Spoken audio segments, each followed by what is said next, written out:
Mission अस्पताल के doctor जो हैं नरेंद्र जॉन कैम, उनको 5 दिन का रिमांड पर पुलिस ने लिया है। एसपी दमोह हमारे साथ हैं एक्सक्लूसिव बातचीत के लिए, क्योंकि जो डॉक्टर है उसने 7 लोगों की जान से खिलवाड़ किया, जिसकी जांच हो रही है। राष्ट्रीय मानवाधिकार आयोग की टीम भी है। सर, 5 दिन का रिमांड है, बहुत बड़ा टास्क है आपके पास, क्योंकि कई जगह इसने इस तरह से फ्रॉड किया है। तो किस तरह की इन्वेस्टिगेशन आगे आप करने वाले हैं? हमारे पास 5 दिन की रिमांड कोर्ट से हमें मिल गई है। तो अभी तो इसका एक डिटेल स्टेटमेंट होगा जिसमें इसने कहाँ से क्या पढ़ाई की है, जो भी सर्टिफिकेट्स इसने हमको उपलब्ध कराए हैं अभी उनकी कंफर्मेशन होगी। मेडिकल कॉलेजेस, यूनिवर्सिटी, सब जगह हमें टीम भेजनी पड़ेगी। तो अभी हमारा पहला प्रयास ये होगा कि हम एक एसआईटी का गठन कर दें। उसमें फिर अलग अलग जो चीज़ें हैं उनकी कंफर्मेशन के लिए टीमें हम रवाना करेंगे। और हमारा फोकस यही होगा कि इस 5 दिन में हम इसकी तरफ से जो भी इन्वेस्टिगेटिव पार्ट है वो कंप्लीट कर लें। एसआईटी जो आप गठित कर रहे हैं, इसके लिहाज से देखें तो टीम कहाँ कहाँ जाएगी? क्योंकि कई जगह के जो दस्तावेज हैं, कई स्टेट्स के जो पेपर्स हैं इसने लगाए हैं, चाहे वो हैदराबाद हो, चाहे वो पश्चिम बंगाल हो, टीम कहाँ कहाँ जाएगी? अभी जो इसने बताया है जहाँ जहाँ से इसने जैसे एमबीबीएस किया, एमडी किया, डीएम किया, तो दार्जिलिंग, कोलकाता, पुडुचेरी, इन जगहों पर टीमें भेजनी पड़ेंगी। और उसके अलावा जैसे जहाँ पर इसने काम किया है, बिलासपुर का नाम आ रहा है, नरसिंहपुर का नाम आ रहा है, हैदराबाद का नाम आ रहा है। और अगर इसने और भी कुछ नई जगह बताई अपने स्टेटमेंट में तो we have to involve them also. तो अभी एक इसके डिटेल्ड स्टेटमेंट के बाद हमें एक प्लान बनाना पड़ेगा। पॉसिबल है कि इसके साथ हमें टीम भेजनी पड़े, कहीं इसको भी भेजना पड़े टीम के साथ। और ये भी पॉसिबिलिटी है कि हमें पीआर को और एक्सटेंड करना पड़े।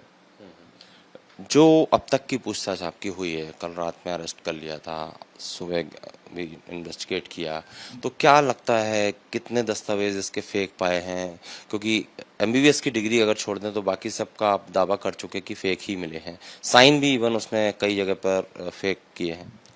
हाँ, प्राइमा फेसी वो जितनी भी इसके डॉक्यूमेंट्स हमें मिले हैं वो देखते ही समझ में आ रहे हैं कि वो फर्जी हैं।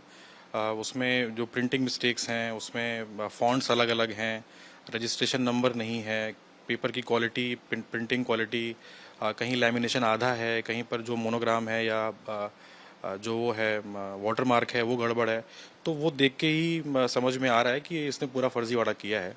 लेकिन मुझे लगता है कि जब तक इस चीज़ को हम वो जहाँ का वो दावा कर रहा है वहाँ से कंफर्मेशन नहीं ले लेते और ऑफिशियली उनके उससे पेपर पे जानकारी नहीं ले लेते, तब तक हमें पता करना पड़ेगा इस चीज़ को। विदेश जाने का ये दावा कर रहा है, जर्मनी गया और बाकी तो गया है पासपोर्ट्स नंबर से कुछ। नहीं, हमने पासपोर्ट के विषय में इमिग्रेशन से भी और आरपीओ से भी इंफॉर्मेशन ली है, उनको हमने मेल किया हुआ है। होपफुली कल परसों तक वो भी इंफॉर्मेशन आ जाएगी। इसके स्टेटमेंट में तो इसने ये बात स्वीकार की है कि ये लगभग 6 साल के लिए यूके और यूएस और जर्मनी में रहा है और फिर 3-4 साल के लिए बाद में फिर गया है। तो वो पासपोर्ट की इन्फॉर्मेशन जैसी आती है वो चीज़ भी कंफर्म हो जाएगी। अच्छा, इसने अपने खुद के ब्लॉग में लिखा है कि 15,000 से ज्यादा ये सर्जरी कर चुका है।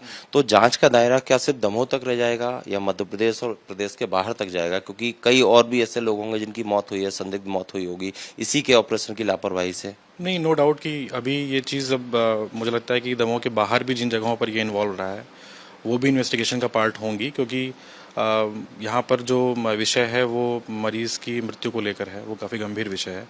और अगर और भी जगह ऐसी डेथ्स हुई हैं जो कि अभी एलिजेडली बहुत सारी जगहों से हमें पता लग रहा है कि कई जगह पर ऐसे मतलब वो हुए हैं, दुर्घटनाएं हुई हैं। नो डाउट कि ऐसी स्थिति में ये चीज़ को हमें इन्वेस्टिगेशन में इन्वॉल्व करना पड़ेगा। बाकी राज्यों की पुलिस से कोऑर्डिनेट करेंगे, वो आपसे कोऑर्डिनेट करेंगे? बिल्कुल बिल्कुल करना पड़ेगा उसको। अच्छा, एक सवाल ये भी आता है कि ये यादव से क्रिश्चियन बन गया, ये कब हुआ?